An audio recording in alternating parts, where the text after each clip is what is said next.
अस्सलाम वालेकुम बच्चे, कैसे हैं सब लोग? होप सो सब ठीक होंगे। आज हम 9th क्लास की physics according to universe syllabus chapter 9 का टॉपिक करेंगे, that is the scope of physics. कहते हैं बेसिकली फ़िज़िक्स है क्या, एक फंडामेंटल साइंस है that deals with the constituents of universe, that is matter, energy, space, time and their mutual interaction and relationship.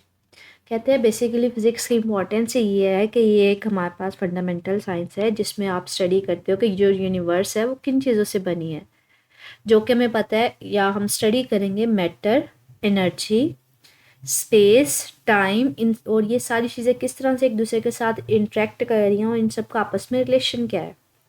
इन सब की स्टडी को बेसिकली फ़िज़िक्स डील कर रही होती है, तो ये फ़िज़िक्स की इम्पोर्टेंस है।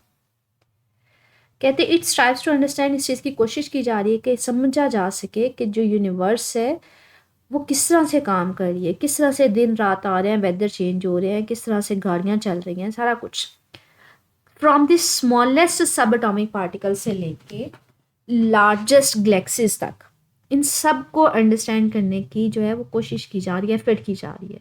तो फिज़िक्स के थ्रू ये सारा काम हो रहा है, इन सबको समझने की कोशिश की जा रही है। कहते हैं हमारे पास, आपने इसमें याद क्या करना है, आपने इसमें स्कोप ऑफ फिज़िक्स याद करना है। आगे हमारे पास ये जस्ट इंट्रोडक्शन है। कहते हैं हम लोग इस बुक के स्टार्टिंग के चैप्टर्स में पढ़ चुके हैं, मैटर क्या है, एनर्जी क्या है, उनका रिलेशनशिप क्या है। इसके अलावा हम लोग जो फर्दर डिटेल में आगे क्लासेस में पढ़ेंगे वो पढ़ेंगे स्पेस क्या है, टाइम क्या है, उसके बारे में डिटेल में पढ़ेंगे। कहते हैं अभी के लिए अगर हम देखें तो हमारे पास जो स्पेस क्या है वो बेसिकली हमारे पास एक 3 डायमेंशनल एक्सटेंट है जिसमें आप ऑब्जेक्ट्स के बारे में बताते हो और इवेंट्स के बारे में किस तरह से कर रहे हैं। It provides framework to define position and motions of various objects under some force. ये 3 डायमेंशनल मोशन का मतलब है, आप एक्स एक्सिस, आपने कोऑर्डिनेट एक्सिस पढ़े होंगे कि आप जो एक्स एक्सिस, वाई एक्सिस और जी एक्सिस लेते हैं, इनके अगर मैंने किसी पॉइंट की पोजीशन बतानी है कि वो यहाँ पे, तो आप इन तीनों एक्सिस के हिसाब से बताते हो कि अच्छा इस एक्सिस के हिसाब से यहाँ पे है, वाई एक्सिस के हिसाब से यहाँ पे है, जी एक्सिस के हिसाब से वहाँ पे। और ये जो एक्सिस होते हैं, ये कोऑर्डिनेट एक्सिस होते हैं, इनको डायमेंशंस बोला जाता है। यहाँ पे ये 3 एक्सिस, मैंने तीनों एक्सिस लिए हैं, हाइट भी ली है उसकी, उसकी विड्थ भी ली है, उसकी थिकनेस भी ली है, लेंथ भी ली है और उसकी विड्थ भी ली है। तीनों के हिसाब से मैं बता रही हूँ। इसके बेस्ट एग्जांपल जो है ना, कहते हैं आपने किसी भी चीज़ की पोजीशन बतानी हो ना, तो आप तीनों एक्सिस के हिसाब से बताते हो, 3 डायमेंशंस के हिसाब से बताते हो। जैसे मैं आपको एग्जांपल दूँ, आप एक कमरा ले लो, घर का एक कमरा कंसीडर करते हैं। मुझे आप कमरे की बात करें तो मुझे कमरे की कुछ लेंथ भी होती है, कुछ हाइट भी होती है, उसकी कुछ विड्थ भी होती है। आप कहते हो कि आप कमरे के दरमियान में बैठे हो, तो आप बेसिकली उसकी लेंथ, हाइट और विड्थ के हिसाब से बात कर रहे होते हो, आप पोजीशन के बारे में बता रहे होते हो। मैं कहती हूँ आप कमरे के किसी एक कोने में बैठे हुए, तो आप उसकी तीनों हिसाब से एक्स एक्सिस, वाई एक्सिस और जी एक्सिस तीनों के पर्सपेक्टिव से बात करते हो। तो बेसिकली स्पेस क्या है, वो एक 3 डायमेंशनल एक्सटेंट है जिस फ्रेम के हिसाब से आप किसी चीज़ की पोजिशंस को बताते हो, मोशंस को बताते हो। तो अभी के लिए इस लेवल पे आप सिर्फ यही चीज़ याद रखिएगा।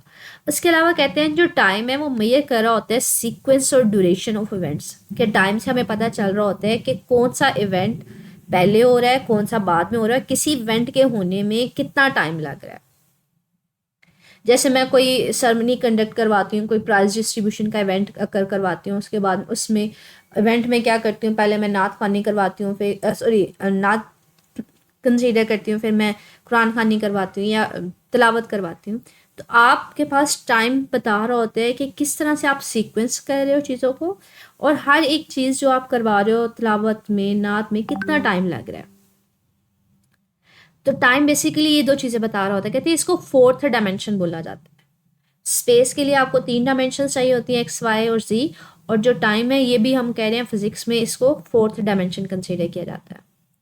कहते हैं फॉर एग्जाम्पल जो ऑसिलेटिंग मोशन है, सच एज कि आपके पास swing of pendulum relies on the time interval that determines the frequency of the oscillation. आपने पेंडुलम पढ़ा हुआ है, पेंडुलम हमारे पास अगर मैं आपको शो करवाऊँ, अच्छा ये एक पेंडुलम है जिसमें एक धागे की मदद से ना आपने इस तरह का एक मैस अटैच किया होता है। आप क्या करते हैं, इस धागे को ऊपर किसी स्पोर्ट के साथ बांध देते हो और ये जो मैस अटैच किया होता है इसको आगे पीछे ऑसिलेट करवा रहे होते हो। कहते हैं ये जो आगे पीछे ऑसिलेट कर रहा है इसके टाइम पीरियड से टाइम से फाइंड आउट कर सकते हो कि इसकी बेसिकली फ्रिक्वेंसी क्या है। तो यहाँ पे यही बात कर रहा है कि ऑसिलेटिंग मोशन जो है, जैसे आप पेंडुलम की कंसीडर करते हो, वो उसकी जो टाइम पीरियड है, टाइम इंटरवल से आप डिटरमिन कर रहे हो तो इसकी फ्रिक्वेंसी क्या है। फ्रिक्वेंसी का मतलब है कि वो एक मिनट 1 सेकंड में कितने ये चक्कर कंप्लीट करा। फॉर एग्जांपल ये यहाँ पे आया, ये वापस इधर गया, फिर वापस आया, तो इसको कहते हैं एक वाइब्रेशन कहते हैं। फ्रिक्वेंसी होती है कि 1 सेकंड में वो कितनी दफ़ा ये अपनी एक वाइब्रेशंस कंप्लीट करेगा। तो कहते हैं बेसिकली आप टाइम पीरियड से पता कर सकते हो किसी भी ऑब्जेक्ट की फ्रिक्वेंसी। पेंडुलम की बात हो रही है। इसके अलावा कहते हैं, इसके अलावा आपके पास अनदर एग्जांपल टाइम डायलेशन की भी है। Time dilation which is a phenomena discussed by a special theory of relativity where time passes slowly for an observer moving at the ultra high speed relative to at rest। अच्छा, time dilation का एक concept है, बड़ा मज़े का concept है physics में। इसमें ये बात की जाती है कि अगर कोई चीज़ जो है या कोई हमारे पास फ्रेम ऑफ रेफरेंस है या कोई ऑब्जर्वर है, वो बहुत ज़्यादा हाई स्पीड के साथ जा रहा हो, मतलब हम कहते हैं अप्रॉक्सीमेटली स्पीड ऑफ लाइट के साथ मूव कर रहा हो ना, रिलेटिविस्टिक का मतलब होता है उसके पास पास इतनी ज़्यादा स्पीड के साथ जा रहा हो, तो इसके अकॉर्डिंगली जो होता है ना, जो टाइम उसके अकॉर्डिंग होता है, वो कहता है कि जो टाइम है वो आहिस्ता आहिस्ता पास कर रहा होता है, स्लोली पास करता है उस ऑब्जर्वर की निस्बत जो रेस्ट पे होता है। जो रेस्ट पे होता है ना, उसकी घड़ी जल्दी चल रही होती है, टाइम जल्दी गुजर रहा होता है। लेकिन अगर कोई ऑब्जर्वर बहुत ज़्यादा स्पीड के साथ मूव ऑन कर रहा है तो उसका टाइम स्लोली पास करेगा। इसको हम कहते हैं टाइम डायलेशन। और फिजिक्स की जो वो ब्रांच जो इस सारी चीज़ को डिस्कस करती है, उसको हम लोग नाम देते हैं स्पेशल थ्योरी ऑफ रिलेटिविटी का। तो ये भी एक टाइम का कंसेप्ट है, time dilation. Special theory of relativity हमें क्या कहती है कि अगर कोई ऑब्जेक्ट जो है या ऑब्जर्वर जो है वो बहुत ज़्यादा हाई स्पीड के साथ मूव करे तो उसका जो टाइम है वो स्लोली पास करेगा एज़ कम्पेयर टू दी उस पर्सन के जो रेस्ट पे होगा। इसके एग्जाम्पल में ना एक एग्जाम्पल बड़ी मज़े की दी जाती है ट्विन पैराडॉक्स की। कहते हैं आपके पास ना ज़मीन के ऊपर फॉर एग्जाम्पल 2 जुड़वा भाई हैं। एक भाई को आप क्या करो, स्पेसशिप में बिठा दो, एक ज़मीन पे रह जाए, स्पेसशिप चला जाए बड़ी ज़्यादा हाई स्पीड के साथ, सफ़र पे चला जाए, स्पेस में चला जाए या मूव ऑन करना शुरू हो जाए। 20 साल बाद अगर स्पेसशिप वापस आएगा ना, तो जो स्पेसशिप में भाई बैठा होगा ना, उसकी एज कम होगी क्योंकि उसका टाइम स्लोली मूव कर रहा था, और जो ज़मीन पे होगा वो तो जवान हो चुका होगा। तो इसको एग्जाम्पल दी जाती है टाइम डायलेशन के साथ। आगे कहते हैं physics explores how these fundamental concepts are interconnected. Physics में हम इन सारी चीज़ों को देखेंगे, ठीक है, कि टाइम डायलेशन क्या होती है, इसको फर्दर हाई क्लासेस में डिटेल में देखेंगे। हमारे पास टाइम का पता हो तो किस तरह से फ्रिक्वेंसी आप निकाल सकते हो, वो सारा कुछ देखेंगे। आगे कहते हैं for example the theory of relativity explain how space and time are not absolute quantities but are related to each other. कहते हैं हमारे पास जो थ्योरी ऑफ रिलेटिविटी है वो हमें ये भी बताती है कि जो टाइम और स्पेस है, मतलब स्पेस बेसिकली हम बात करते हैं जब अपनी किसी चीज़ की पोजीशन बतानी हो, जगह बतानी हो कि कहाँ पे इवेंट हो रहा है, और टाइम के उस इवेंट को होने में कितना टाइम लग रहा है। कहते हैं थ्योरी ऑफ रिलेटिविटी हमें ये कहती है ये दोनों चीज़ें डिफरेंट नहीं है, एब्सोल्यूट क्वांटिटीज़ नहीं है, बल्कि ये दोनों एक दूसरे के साथ लिंक्ड होती हैं। इन दोनों का आपस में कोई ना कोई ताल्लुक होता है। It describes the relationship between space and time and how they are influenced by the gravity or speed। कहते हैं ये बताती है कि हमारे पास जो टाइम और हमारे पास स्पेस है वो बेसिकली लिंक्ड है, और उन दोनों के ऊपर इफेक्ट आता है। स्पीड का भी आता है, कोई इवेंट है वो कितनी स्पीड के साथ चल रहा है, और ग्रेविटी का भी आ रहा होता है। फॉर एग्जाम्पल कहते हैं bending of light around the massive objects like stars. कहते हैं इसकी एक एग्जांपल दी जाती है कि जो लाइट है वो बेंड हो जाती है जब वो मैसिव ऑब्जेक्ट्स के साथ कोलाइड करती है, स्टार्स के साथ। ये एक एक्सपेरिमेंट था जो बता रहा होता है बेसिकली मुझे हमारे पास टाइम डायलेशन को और स्पेस के दरमियान रिलेशनशिप को। तो ये डिटेल में हाई क्लासेस में हम लोग देखेंगे। नेक्स्ट कहते हैं हमारे पास एक और ब्रांच भी कंसीडर की जाती है जिसमें क्वांटम मैकेनिक्स आती है। एक्सप्लेन क्वांटम मैकेनिक्स में होता है कि जब आप फिजिक्स को डील करोगे बहुत छोटे लेवल पे जाके, एटम्स के लेवल पे जाके, या सब एटॉमिक मतलब एटम्स के अंदर जो पार्टिकल्स होते हैं जैसे प्रोटॉन्स, इलेक्ट्रॉन्स, न्यूट्रॉन्स, उस लेवल पे जाके डील करते हो और बताते हो किस लेवल पे फिजिक्स किस तरह से अप्लाई होती है और कौन से फिनोमिना जो है उसको डील कर सकते हो। तो बेसिकली इस सारे टॉपिक में आपने बेसिकली डील क्या करना है, आपने फिजिक्स बताना है कि फिजिक्स का स्कोप है क्या, इसमें हम किन किन चीज़ों को स्टडी करते हैं। ये जस्ट पैसेज एक दफ़ा रीड आउट कर लीजिएगा। आगे टाइम डायलेशन और ये सारी चीज़ें ये भी फर्दर आप हाई क्लासेस में डिटेल में पढ़ेंगे। नेक्स्ट हमारे पास जो मेन इसका टॉपिक आता है that is scope of physics. के बाद जो मैंने आपको पैसेज हाईलाइट करवाया है उसके बाद आता है ब्रांचेस ऑफ फिजिक्स, कि फिजिक्स की ब्रांचेस कौन कौन सी हैं। कहते हैं हमारे पास due to expanding scope of research in physics, physics में बहुत ज़्यादा रिसर्च का स्कोप है, इसको क्या किया जा रहा है, फर्दर डिवाइड किया जा रहा है मुख्तलिफ ब्रांचेस में। सबसे पहली ब्रांच आती है मैकेनिक्स की। मैकेनिक्स का होता है बच्चे जिसमें आप चीज़ों को डील कर रहे होते हैं, उन चीज़ों को जो मूव कर रही होती है। मैकेनिक्स का मतलब ये है मोशन। कहते हैं मैकेनिक्स है क्या, it is the study of motion and the physical effects which influence he motion, कि हम लोग इसमें डील करेंगे कि चीज़ें किस तरह से मूव करती हैं उनकी मोशन को, और कौन कौन सी चीज़ें जो उनकी मोशन को अफेक्ट कर सकती हैं। ठीक है, इट इज़ बेस्ड, और ये जो सारी की सारी मोशन है ये बेसिकली किन चीज़ों के ऊपर, किन लॉज के ऊपर बेस्ड होती है, न्यूटन लॉज के ऊपर। हमने न्यूटन के लॉज पढ़े हुए हैं फर्स्ट चैप्टर स्टार्टिंग के चैप्टर्स में, फर्स्ट सेकंड थर्ड लॉ, जिसमें आपके पास कहते हैं कि कोई ऑब्जेक्ट मूव कर रहा है तो वो मूव करता रहता है अनलेस कोई एक्सटर्नल फोर्स नहीं लगती। सेकंड न्यूटन सेकंड लॉ हमने पढ़ा हुआ है कि F is equal to M A होता है। तीसरा भी हमने लॉ पढ़ा हुआ है कि हर एक्शन रिएक्शन का फोर्स होता है, कि बेसिकली जो मैकेनिक्स है वो किसके ऊपर बेस्ड है, न्यूटन लॉज मोशन के ऊपर। दूसरा gravitation, law of gravitation. Gravitation का मतलब है ज़मीन हर चीज़ को अपनी तरफ अट्रैक्ट करती है, और इसको हम लोग नाम देते हैं मैकेनिक्स का, क्लासिकल मैकेनिक्स का। सेकंड ब्रांच है इसकी heat and thermodynamics. Heat and thermodynamics कहते हैं ये डील कर रही होती है उन चीज़ों को जिसमें थर्मल एनर्जी, हीट एनर्जी किसी न किसी वे में मटेरियल्स के पास होती है और यूज़ की जाती है जब एक बॉडी से वो दूसरी बॉडी में फ्लो करती है। मतलब हीट और थर्मोडायनामिक्स में सिर्फ हम उन ऑब्जेक्ट्स को स्टडी करेंगे जिनमें हीट मतलब अक्कर कर रही होती है, हीट उन ऑब्जेक्ट्स के पास होती है, या वो हीट एनर्जी उस ऑब्जेक्ट से किसी दूसरे ऑब्जेक्ट में ट्रांसफ़र कर रही होती है। इसकी जो बेस्ट एग्जांपल दी जाती है बच्चे, ये जो मोटरसाइकिल या गाड़ियों के इंजन होते हैं ना, वो हीट एनर्जी को यूज़ करते हुए मूव कर रहे होते हैं, उनमें हीट एनर्जी मूव कर रही होती है। आप किसी चीज़ को बर्न करवा रहे होते हो तो हीट एनर्जी की वजह से गाड़ियाँ मूव करना शुरू हो जाती हैं। नेक्स्ट हमारे पास आती है इसकी ब्रांच एक्वेस्टिक्स। कहते हैं ये डील कर रही होती है जो हमारे पास physical aspects of audible sound energy, जो साउंड एनर्जी है ना उसके एस्पेक्ट्स को डिस्कस कर रही होती है, कि जो साउंड एनर्जी है, ऑडिबल का मतलब है वो साउंड एनर्जी जो हमें सुनाई दे रही होती है, उसकी इंटेंसिटी कितनी है, उसकी हमारे पास लाउडनेस कितनी है, उन सारी चीज़ों को डील कर रही होती है ये ब्रांच। ऑप्टिक्स क्या है, ऑप्टिक्स का मतलब होता है लाइट्स। यहाँ पे it deals with the physical aspects of the visible light, के एक जो विजिबल लाइट है उसके डिफरेंट एस्पेक्ट्स क्या है, मतलब उसकी लेंथ, वेव लेंथ कितनी है, उसकी फ्रिक्वेंसी कितनी है, उसकी प्रॉपर्टीज़ क्या है।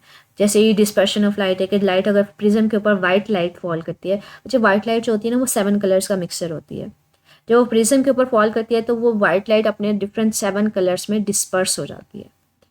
तो ये सारी की सारी स्टडी किस में आती है, ऑप्टिक्स में आती है। नेक्स्ट हमारे पास ब्रांच आती है electromagnetism. Electro mean electricity, magnetism magnetic field, के अगर किसी मैग्नेटिक फील्ड की वजह से आपके पास कहीं पे इलेक्ट्रिसिटी प्रोड्यूस हो रही है।